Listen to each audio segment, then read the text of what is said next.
अजामिल उद्धार इंद्रिय आकुले तक्षण डाकिला पुत्र नारायण गला जे अजामिल प्राण से नाम करी संकीर्तन जमर दूत थिले बेढ़ी हस्तरे पासर जुधरी सुनीता मुखु नारायण आसी मिलिले विष्णुगण से अजामिल हृदयरु जीवकु आकर्षण करू जमदूतंकु विष्णुदूते बळे निबारिले तुरीते। षष्ठ स्कंध प्रथम अध्याय। अजामिलकु जमदूते धरन्ते मिली विष्णुदूते ताहांक कथोपकथन प्रथम अध्याय वर्णन शुकचरणे प्रणमित होई बोलन्ति परीक्षित। राजा परीक्षित उवाच भो भागवत तुम्भे आद्ये कहिल जादितीय स्कंधे निवृत्ति मार्ग परकारे जे मन्ते अर्चिरादिपुरे जोगे लभन्ति प्रजापति क्रमे तांकर संगे मुक्ति आर प्रवृत्ति मार्ग जेहि स्वर्गादि सुख जहि पाई प्रकृति विलय भावे जन्म मरण जीव लभे पुणी हुए से पुणी जाए से मार्ग कहिल तृतीय जे पुणी अधर्म लक्षण नरक मानक वर्णन जे स्वयंभुव मनु आदि कहिल चतुर्थे संवादी उतान पाद प्रिय व्रत एबे निबंशानुचरित दीप बरस महिधर नदी उद्यान जे सागर पृथ्वी मंडल स्थान सूर्य मंडल ज्योतिर्गण चंद्र तारकादि करी भाग विवर अनुसारी जे मंत प्रकारे ईश्वर सर्जिले अखिल संसार ए सर्व कहिल मोआग एबे पूछई महाभाग नाना प्रकारे जे नरक प्राणी संचरन्ति अनेक उग्र जातनाकु भुंजन्ति कि कले तहि न पड़न्ति विशेष करी महाभाग कहनुरागे मोआग।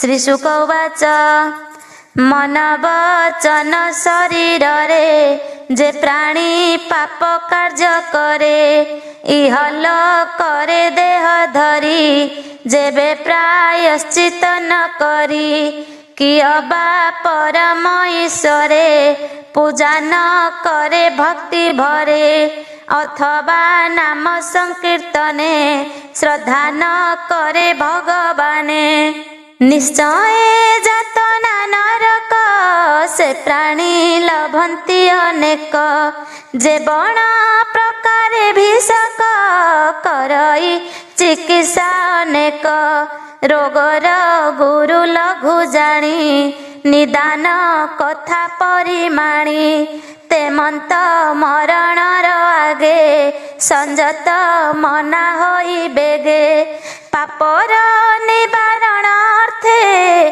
करिब सद्य प्रायश्चिते राजा परीक्षित उवाच पाप हित परिमाणी तथापि विषयारे प्राणी पापरे पुणी ही प्रवर्ते कि कार्य तेबे प्रायश्चिते केबे बा पाप निवर्तई पुणी ही पाप आचरई एथु अंतरे प्रायश्चित कुंजर स्नान कला मत श्री शुक उवाच कर्मरे करी कर्म मान निग्रह करन्ति जे जन कर्म समूले नाश नही एहार स्वभावटी एही अज्ञानी अधिकारी जेणु विफल प्रायश्चित तेणु सुपथ्य ग्रास जेहु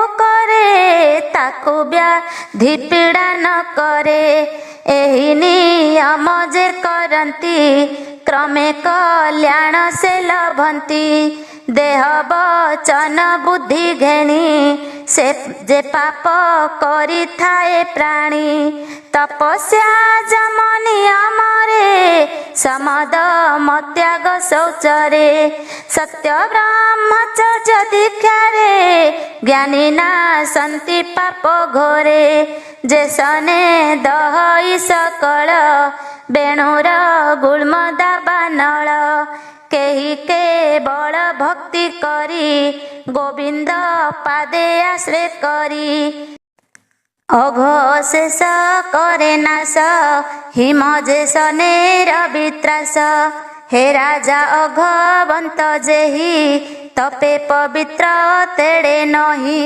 जेमंत कृष्णर विषये प्राण अर्पिले शुद्ध होए सुशील साधु जेउ जन नारायण रे परायण ताहांक भक्ति पथ मान लोकर कल्याण कारण राजेंद्र शुण परिमाणी कृष्ण विमुख जेते प्राणी ताहांक तपे जेते फल सकल हुई निष्फल कृष्णर पाद पद्म दुई ता गुणे अनुरागी होई जे कबेले बोले नाम स्वप्ने से न देखई जम तादुते पासर जुधारी न देखे चिन्ह ताहांकरी जे इतिहास पुरातन कहिबा शुण सावधान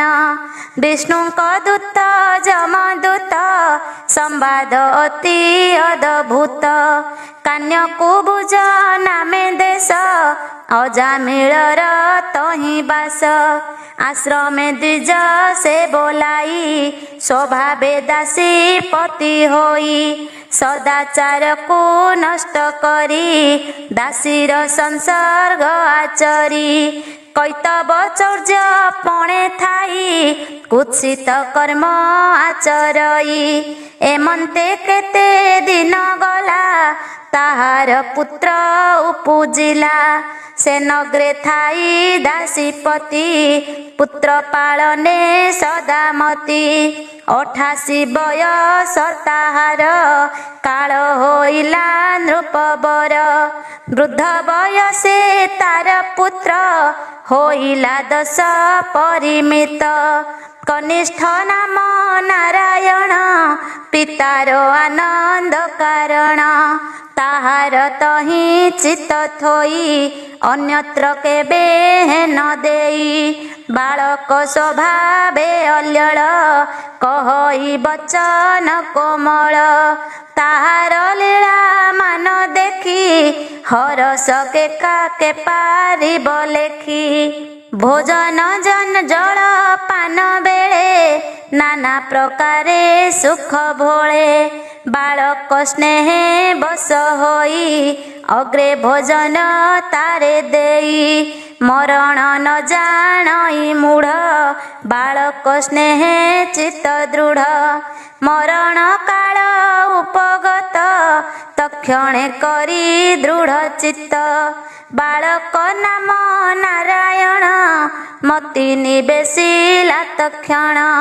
समन दूते पास करे मिलिले तार समीपरे उच्च पुरुष भयंकर वक्र बदन महाघोर लंब लोम सर्व शरीर देखी अजामिल कातर दूरे बालक संगे मिली ताहार पुत्र करे केली गभीर स्वरे उच्च करी डाकिला पुत्र नाम धरी इंद्रिय आकुले तक्षण डाकिला पुत्र नारायण गला जे अजामिल प्राण से नाम करी संकीर्तन जमर दूत थिले बेढ़ी हस्तरे पासर जुधरी सुनीता मुखु नारायण आसी मिलिले विष्णुगण से अजामिल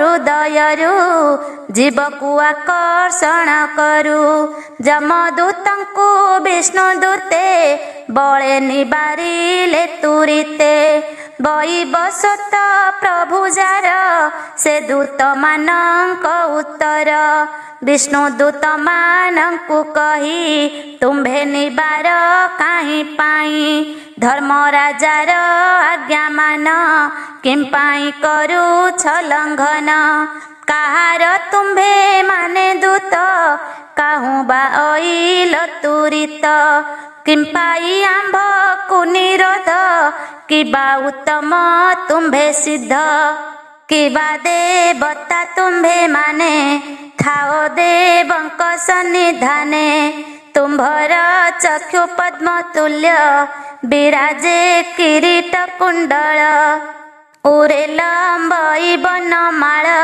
शोभित जे पीत दुकूल सर्वे नूतन तनुभय चारुच त्वार भुज बह शंख चक्र गदा कमल एणे शोभा तुम्भे सकल धनु खड्ग तुणसर ए सर्व आयुध तुम्भर दिगमानंकर तिमिर आत्मकांति रे कल दूर आंभे धर्मराज किंकर किंपानी सेध तुम्भे कर श्री शुक उवाच जमदूतंक कथा अन्ते हसी कहन्ति विष्णुदूते मेघ गंभीर प्राय बाणी जमदूतंक आगे भणी विष्णुदूत उचु तुम्भे दूत धर्म राजार ताहांक आज्ञा जेबे कर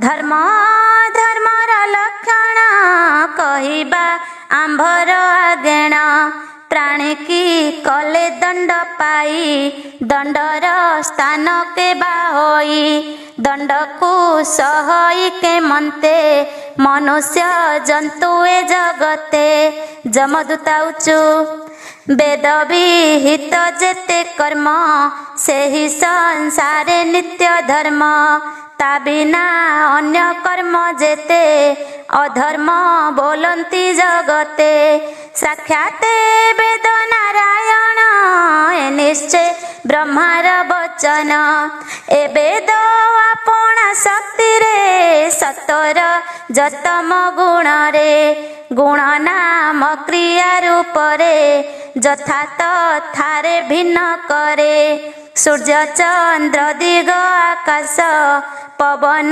संध्या निश ଗାବ ଭୂଜଳ ଅଗ୍ନି ଧର୍ମ ଦେହି ଧର୍ମର ସାକ୍ଷୀ ଜାଣ। ପାପକୁ ଏଣେ କରି ଜାଣି ଦଣ୍ଡର ସ୍ଥାନ ପରିମାଣି। କର୍ମ ଆୟତ ହୋଇ ଜନ ଦଣ୍ଡରେ ହୁଅଇ ଭାଜନ। ଆହେ ନିଷ୍ପାପ ପ୍ରାଣୀ ମାନେ କର୍ମ କରନ୍ତି ଯେତେ ଜନେ। ସତ୍କର୍ମ ଯେମାନେ କରନ୍ତି ସ୍ୱକର୍ମ ଫଳ ସେ ଲଭନ୍ତି। ମନ୍ଦ କର୍ମରେ ଯୁକ୍ତ ଯେହୁ ସୁଫଳ ଲଭିବ ସେ କାହୁଁ। ବିଧି ନିଷେଧ ବେନି କର୍ମ ଏନିତେ କହନ୍ତି ଆଗମ। ବିହିତ କର୍ମ ଯେ କରଇ ତାର ପାପକୁ ଭୟ ନାହିଁ। ନିଷେଧ କର୍ମ କରେ ଯେହୁ ସକଳ ଦଣ୍ଡ ସହେ ସେହୁ।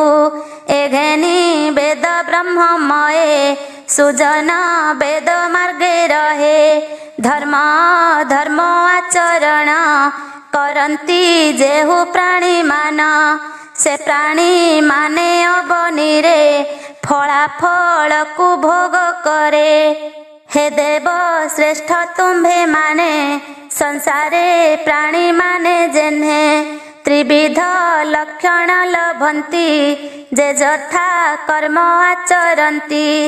ଗୁଣ ବିଚିତ୍ର ଭାବୁ କରି ପ୍ରାଣୀଙ୍କ ବିଷୟ ଆଚରି। କାଳର ବର୍ତ୍ତମାନ ଗୁଣ ଭୂତବ ବିଶ୍ୱତ ପ୍ରମାଣ। ତେସନେ ପ୍ରାଣୀ ଇହ ଜନ୍ମ ପ୍ରକାଶ କରେ ଧର୍ମାଧର୍ମ।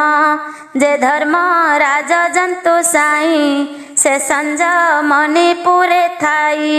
ପ୍ରାଣୀର ଅନ୍ତର୍ଯ୍ୟାମୀ ହୋଇ ଧର୍ମ ଧର୍ମକୁ ଜାଣଇ। ତମ ଗୁଣରେ ଯୁକ୍ତ ହୋଇ ପ୍ରାଣୀ ସୁକର୍ମ ନ ଜାଣଇ। ଏ ଦେହେ ଅହମିକା ବହି ଜନ୍ମ କାରଣେ ନାଶଇ। ଜ୍ଞାନ କରମ ଦଶେନ୍ଦ୍ରିୟ ମନ ଆର ପଞ୍ଚ ବିଷୟ। ଏ ଷଟଦଶ ଲିଙ୍ଗ ଦେହେ ଏ ଜୀବ ଭୁଞ୍ଜଇ ବିଷये। ଯେ ଅବା ପଞ୍ଚଭୂତ ଗୁଣ ସୃଷ୍ଟି କି କରଇ ଭିଆଣ। ମହତ ତତ୍ତ୍ୱ ଅହଙ୍କାର ଏ ଆଦି ଯେତେ କପର। ତ୍ରିଗୁଣ ଶକ୍ତି ଆଦି ଯେତେ ଏହାକୁ ଧରି ହୃଦଗତେ। ଏମନ୍ତ ପ୍ରକାରେଣ ଦେହି ହରସ ଶୋକ କୁଲ ଭଇ। ତେଣୁ ଷଡ଼ବର୍ଗ ଜିତ କରଇ କର୍ମ ବିପରୀତ। କୋଶକାରର ପ୍ରାୟ ହୋଇ କର୍ମରେ ଆତ୍ମାକୁ ରୋଧଇ। ଏଥୁ ଅନ୍ତରେ ପୁଣି ସେହି ତହିଁ ରହଇ ମୋହ ହୋଇ। ସ୍ୱଭାବେ କର୍ମ ବଶ ହୋଇ ନିରତେ କର୍ମକୁ କରଇ। ଏଥୁ ଅନ୍ତରେ ପୁଣ ସେହି ଅଦୃଷ୍ଟ ବସେ ଦେହ ବହି। ମାତା ପିତାର ଅନୁରୂପ ଲଭଇ ସ୍ଥୂଳ ସୂକ୍ଷ୍ମ ରୂପ। ପ୍ରକୃତି ସଙ୍ଗରୁ ପୁରୁଷ ଏ ରୂପ ସର୍ବ କରେ ନାଶ। ପୂର୍ବ ବୃତ୍ତାନ୍ତ ଏବେ ଶୁଣ ବେଦ ସମ୍ପନ୍ନ ଏ ବ୍ରାହ୍ମଣ। ଧର୍ମଜ୍ଞ ଶୀଳବନ୍ତ ପୁଣ ସୁଶାନ୍ତ ସୁଜ୍ଞାନୀ ନିପୁଣ। ମୃଦୁ ମନ୍ତ୍ରଜ୍ଞ ସୁଚିଦାତା ସତ୍ୟବଚନ ଧୃତବ୍ରତା। ଅତିଥି ବୃଦ୍ଧ ଗୁରୁ ଅଗ୍ନି ଏହାଙ୍କ ସେବା ଶିରେ ଘେନି। ସର୍ବଭୂତରେ ମିତ୍ରପଣ କୋପ ବର୍ଜିତ ସାଧୁ ଗୁଣ। ଅଶେଷ ଗୁଣ ସ୍ଥାନ ଏହି ସୁଶୀଳ ବୃତ୍ତିରେ ଜିଅଇ। ପିତା ଆଜ୍ଞାରେ ବ୍ରାହ୍ମଣ ଏକ କାଳେ ବନେ ଗମିଣ। ପୁଷ୍ପ ସମିଧ ଫଳକୁ ସେ ଘେନି ଆସଇ ମନ ତୋଷେ। ସ୍ତ୍ରୀ ସହିତେ ବନେ ଥିଲା କାମୀ ଶୂଦ୍ରକୁ ଏ ଦେଖିଲା। ମଦ୍ୟପାନରେ ରକ୍ତ ନେତ୍ର ବିହୋଳ ହୋଇ ଅଛି ଚିତ୍ତ। ନିବି ଖସିଛି ମତ ଭରେ ମୂଢ଼ ଇଚ୍ଛାକୁ କରି ଦୂରେ। ମୂଢ଼ ଲଜ୍ଜାକୁ କରି ଦୂରେ हास्य गायन क्रीडार से लीला करई तार पासे कंदर्पे लिप्त मन होई भुजे आलिंगन करई विप्र स्त्री को देखी करी इंद्रिय बसे अनुसरी एमंते ताहाकु देखिला मनरे मोहित होइला आपण आत्मा स्थिर करी मनरे बहुत विचारी हेले हे सत गुणे स्थित कंदर्पे होइला पीड़ित स्त्री विषये अभिराम कपट ग्रह होई काम तेणे प्रमत्त मन तार निज धर्म को कला दूर पिनौरज मन हरे स्नेहरे स्त्री विषय रे परितोषण ताको करी सेवक मते आज्ञाकारी कोमल बाके मन हरि प्रसन्न जे मनते सुंदरी निज युवती कुल स्त्री तेजिला विप्र मंदाचरी सौरिणी अपांग इंगिते बंदी होइला तार चित्ते ता बिनु न जाणइयान तिळे विच्छेद नहे मन अधर्म बुद्धि से ब्राह्मण निरते बेश्या परायण धर्मे अधर्मे धन आणी संतोष करई सौरिणी जेउ कारण लंघी शास्त्र सौरिणी रत विरत गर्हित कर्मे प्रवर्तिला पूर्वर धर्म नाश कला एणु ए पापी द्विजेने जमर छामोरे देवई बोलई जगन्नाथ दास जमदूते वेद प्रकाश। इति श्रीमद्भागवते महापुराणे पारमहंस्यां संहितायां षष्ठ स्कन्धे अजामिलोपाख्याने विष्णु जमदूत संवाद नाम प्रथम अध्याय।